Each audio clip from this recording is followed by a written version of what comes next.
We got a lot to talk about on crypto, so let's get right into that here.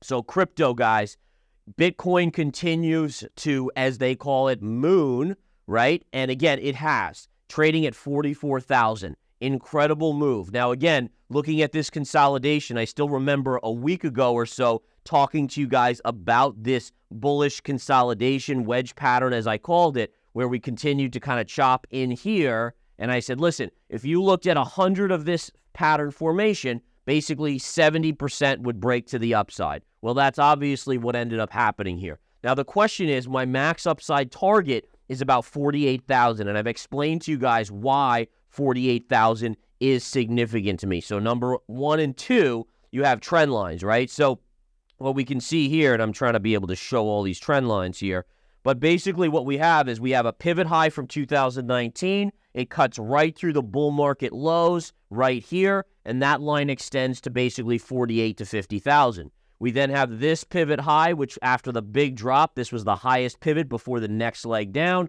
That's also at 48 to 50,000. And then lastly, the Fibonacci 618 happens to be right there as well. Same thing with the 50,000 level. Please understand, if we go to 48, 48.5, we're so close to 50,000, understand that you could easily wick up there. Now, is it likely we're going to go straight there? I mean, to be honest, I was only under my case for us reaching 48 was with the approval of the spot ETF. We haven't had the approval yet, but at the same time, markets are pricing it in at a 90% chance by January 10th. So I think the markets are assuming it's approved, and that's why you're seeing this continued upside. And my guess is when it's approved, you will see a move up to 48 or so, but then it will probably come back in significantly. And again, I still have it priced in, and I'm going to position myself and continue to position myself for a pullback to about 30 to 32 once we see all of this movement on the spot ETF get done. This is just yesterday's action right here. This is a zoomed out view of the S&P since basically the 14th of October. So think about that. We're now 3 to 4 weeks in. The markets have been kept in this incredibly tight range. Which way are we going to break? Are we going to break up here and head back to the highs, or are we going to break below and start selling? Now, the kicker on this one, folks, and this is why I'm harping on this to start this broadcast, is because this is the determining factor if the markets continue to float into year end, or if we break below, we may have this bigger corrective move down to 440 on the SPY, which currently would be about a 17-point drop or 170 points on the S&P 500. Hey, crypto enthusiasts, today's ride in the crypto roller coaster is packed with twists and turns. We've got legendary trader John Bollinger having second thoughts, crypto rovers' bold predictions, and a short squeeze that's leaving short sellers in the dust. Buckle up, this is Crypto Street, where crypto chaos meets financial thrill. Hold the phone, crypto warriors. John Bollinger, the genius behind Bollinger Bands, hit the brakes on his bullish Bitcoin commentary. He's pondering if he accidentally marked the tail P. What a plot twist! Is Bitcoin cooling off after its recent surge, or are we in for another explosive breakout? Bollinger's in the ring and the crowd's on the edge of their seats. Enter Crypto Rover, the fortune teller of the crypto realm. Brace yourselves because he's predicting a Bitcoin surge. With signs of a trend shift, he sees Bitcoin aiming for $120,000 to $280,000 in the next 12 to 24 months. Ethereum's eyeing $6,000 to $12,000. XRP has a dance at $4 to $6 if it wins the legal battle, and Chainlink's shooting for the stars at $250 to $350. It's a crypto crystal ball extravaganza, and the stakes are high. Watch out, short sellers. Bitcoin's recent rally is wreaking havoc on your plans.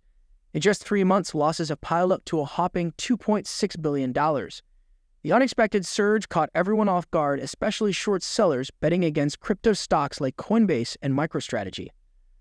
Coinbase is up by 51%, MicroStrategy is up by 82%, and short sellers are feeling the heat. It's a classic short squeeze in the making. Will they cover their losses, or will Bitcoin keep crushing their dreams? And there you have it, crypto daredevils. Bollinger's break check, crypto rovers' wild predictions, and short sellers facing the music. Now let's continue our enlightening discussion with Gareth Soloway. Now, I do want to cover a couple other crypto charts. Let's take a look here real quick at this Ethereum chart. I know some of you guys always wish I'd cover Ethereum. Ethereum is struggling at a short-term resistance level right here. Again, if we take a look at this pivot high connected to this pivot high, we're just kind of right up there. We pierced it here, right? And I apologize if it's hard to see, but then we're pulling back again. So this 2,300 level was my first target on Ethereum. If it gets through here, you have another epic, and this is kind of my max move. So, I try to give you guys my best case. And again, remember, this is all probability-based, so it doesn't mean I'm going to be right. We know that. I'm not always right. But I look at the probabilities, the charts, the technicals, the data. And the probabilities tell me that Bitcoin, again, 48 to 50,000, that's a major top. And I actually think we come back to at least 30 to 32 once we hit that. With Ethereum, 2,500 is that level on Ethereum, where if we get to 2,500, probabilities heavily favor a near-term top and a big corrective move. All right, so again, just a couple things like that. The other thing I just want to mention is if you look at some of these other altcoins, the altcoins have really stalled out. This has become the Bitcoin show right now. Now, what do I mean by that? Well, we had the altcoin run, like this is Solana. Incredible run from basically $20 to 68, 66, whatever it achieved up here. Since then, Bitcoin has shot up. We saw that chart. I mean, Bitcoin has literally gone boom like that. But notice Solana is struggling now below this previous high. Now, we'll have to see if it can break above it, but my guess, again, is that money is going to turn more towards Bitcoin. You'll see more money flow towards Bitcoin because the spot ETF is going to draw more interest from the public. And again, if Bitcoin continues to go up to 100,000, 200, I mean, yes, Solana probably does very well. In fact, it's one of my favorite cryptos over the longer term that I still think will survive. But you have to just recognize that the altcoins are stalling, and this is now the Bitcoin show for now, at least. All right, we're going to go into gold and silver. I want to touch on gold and silver real quick.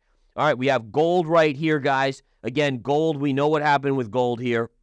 It went up, it blew right through on that light volume. I explained this yesterday really in detail about why it wicked up like that so much, well above the all-time highs, but then came crashing back in. I do want to show you that I do think that we're going to start to see some stabilization, and I do think gold starts to move back up.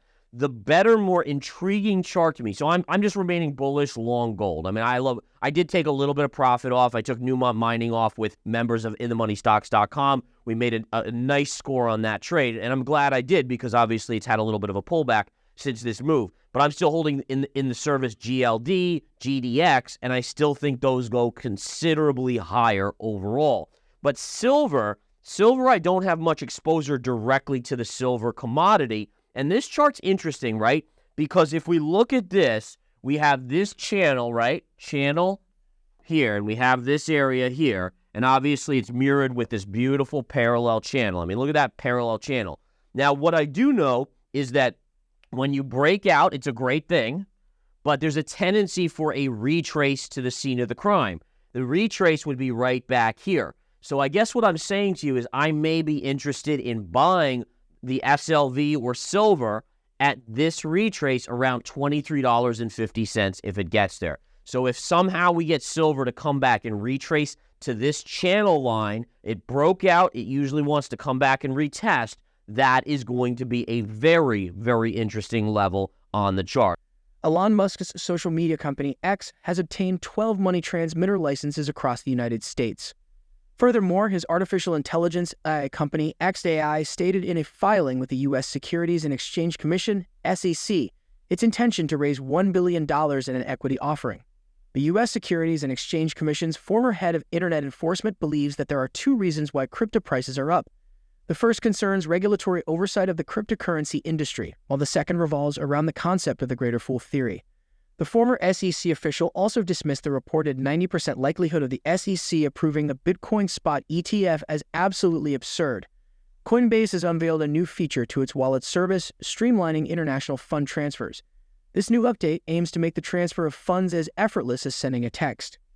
That wraps up today's crypto news highlights. Stay tuned for more updates, insights, and analysis from the world of cryptocurrencies. Please share your thoughts in the comments below. Don't forget to like this video and subscribe to our channel for more engaging content.